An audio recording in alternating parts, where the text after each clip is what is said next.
In today's rapidly evolving work environments, safety management is not just good practice, it's an absolute necessity.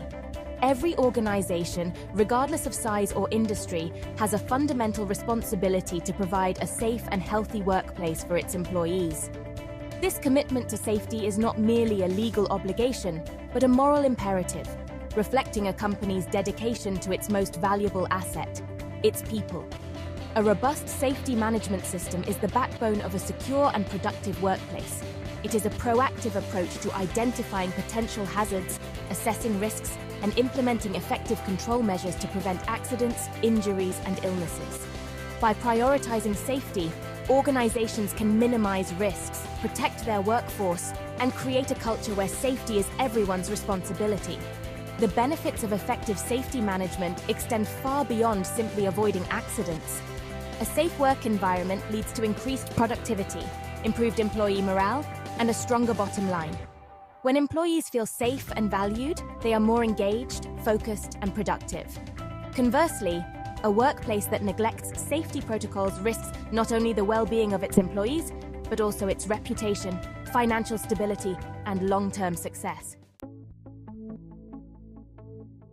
At the heart of any successful safety management system lies a comprehensive risk assessment process. This involves systematically identifying potential hazards, analyzing the risks they pose, and implementing appropriate control measures to eliminate or mitigate those risks. Risk assessments are not one-time exercises, but ongoing processes that must be regularly reviewed and updated to reflect changes in the workplace, processes, or materials. The first step in risk assessment is to identify potential hazards. This can involve physically inspecting the workplace, reviewing accident and incident reports, consulting safety data sheets for hazardous materials, and seeking input from employees who are directly involved in the work being assessed. Once hazards have been identified, the next step is to analyze the risks they pose.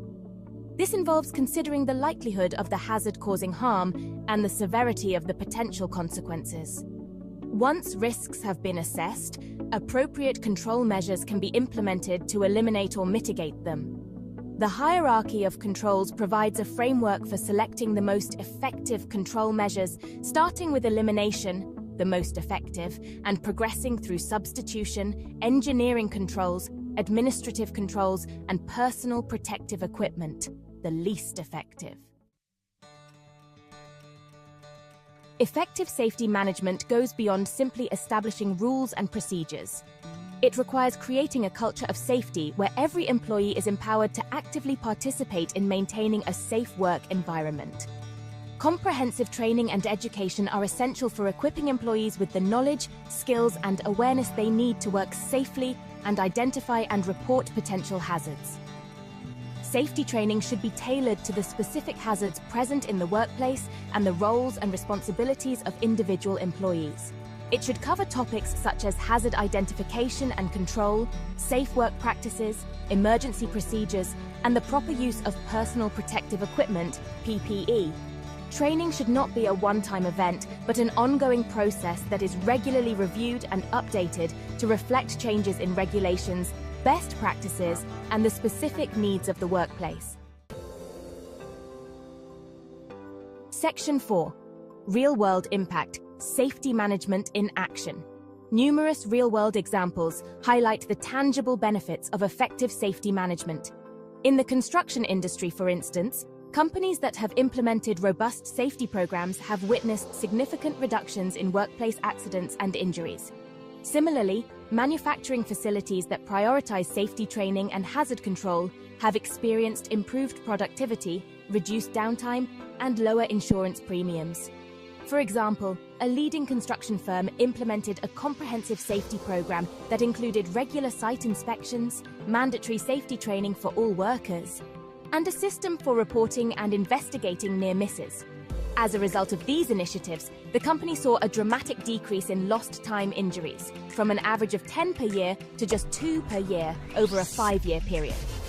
This improvement in safety performance not only protected workers from harm, but also resulted in significant cost savings for the company through reduced insurance premiums, workers' compensation claims, and lost productivity.